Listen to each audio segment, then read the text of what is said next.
कभी सोचा है कि हमारे आसपास की हर चीज, मतलब जिस हवा में हम सांस लेते हैं या वो कुर्सी जिस पर हम बैठे हैं, ये सब असल में क्या है?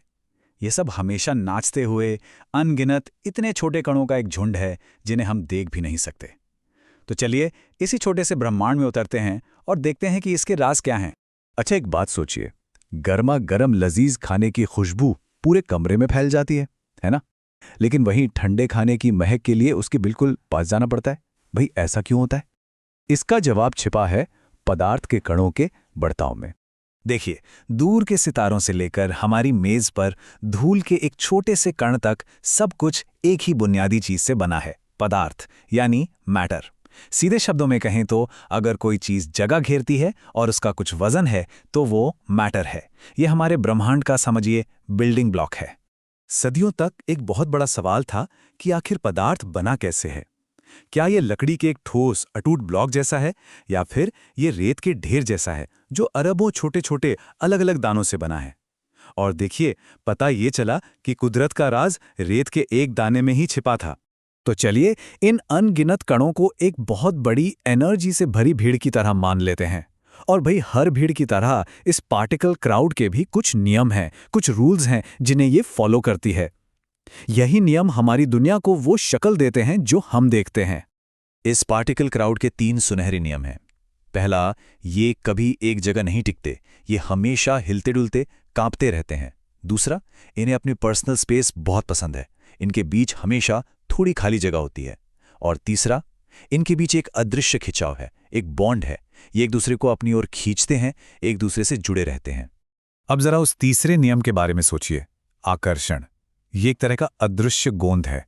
ठीक वैसे ही जैसे डांसर एक चेन बनाने के लिए हाथ पकड़ लेते हैं, पदार्थ के कण एक दूसरे से चिपके रहते हैं। यही वो ताकत है जो किसी ठोस चीज को ठोस बनाती है और किसी तरल को एक साथ बहने में मदद करती है। तो ये नियम असल जिंदगी में दिखते कैसे हैं? आइए देखते हैं कि कैसे हमारी ये पार्टिकल क्राउड 3 अलग अलग रूपों में ढल जाती है, ठोस, तरल और गैस। किसी ठोस यानी सॉलिड चीज में ये भीड़ एक अनुशासित सेना की तरह है, एकदम कसकर पैक और अपनी ही जगह पर बस वाइब्रेट कर रही है। फिर आता है लिक्विड यानी तरल। यहां तो समझो पार्टी शुरू हो गई। ये एक भरे हुए डांस फ्लोर जैसा है जहां सब एक दूसरे के आसपास से फिसल गए हैं पर हैं अभी भी साथ। और गैस, अरे बाप रे, वो तो है पूरी तरह से अफरा तफरी।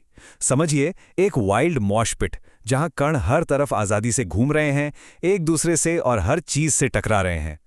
लेकिन तब क्या होता है जब इस भीड़ में थोड़ी एनर्जी डाल दी जाए, जैसे कि गर्मी? बस यहीं से चीजें असल में दिलचस्प होने लगती हैं।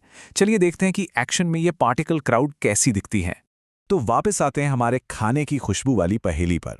वो लजीज महक किचन से हम तक पहुंचती कैसे है?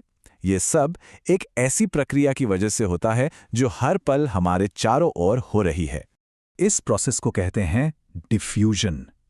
कल्पना कीजिए कि खाने के छोटे छोटे अदृश्य कण हवा में निकलकर भागते हैं, फिर वो हवा के कणों की भीड़ के बीच से अपना रास्ता बनाते हैं, खाली जगहों में घुसते जाते हैं और तब तक चलते रहते हैं जब तक वो हम तक न पहुंच जाएं। इसे ऐसे समझिए जैसे पानी में चीनी घोलना। चीनी गायब नहीं होती, उसके नन्हे नन्हे कण बस अलग हो जाते हैं और पानी के कणों के बीच जो खाली जगह है उसमें छिप जाते हैं और बस पूरा ड्रिंक मीठा हो जाता है। यही है डिफ्यूजन इन एक्शन। और यहीं पर सारा राज छिपा है। गर्मी का मतलब है एनर्जी। जब हम खाने को गर्म करते हैं तो हम असल में उसके कणों को जबरदस्त एनर्जी बूस्ट दे रहे होते हैं। इससे वो और तेज और दूर तक भागते हैं और हवा में फटाफट फैल जाते हैं। और ठंडे खाने के कण, वो तो बेचारे सुस्त होते हैं, ज्यादा दूर तक जा ही नहीं पाते। जरा पानी के सफर के बारे में सोचिए। जब वो बर्फ होता है तो उसके कण कसकर एक दूसरे से बंधे होते हैं। जैसे ही गर्मी मिलती है वे आजाद होने लगते हैं, लिक्विड पानी बनकर एक दूसरे के पास से फिसलने लगते हैं। याद है डांस फ्लोर वाला फेज? और ज्यादा गर्मी दीजिए और वो भाप बनकर हवा में उड़ जाते हैं, यानी अल्टीमेट मॉशपिट, पूरी तरह आजाद। और ये सोचना भी कितना कमाल का है कि हम कितने छोटे लेवल की बात कर रहे हैं। जैसा कि कहा गया है, पदार्थ के कण हमारी कल्पना से भी परे छोटे हैं।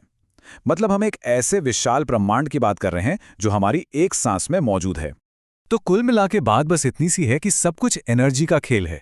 एक पत्थर, एक नदी और जिस हवा में हम सांस लेते हैं, ये सब एक ही तरह के कणों से बने हैं, फर्क सिर्फ इतना है कि उनकी भीड़ में कितनी एनर्जी है, कितनी हलचल है।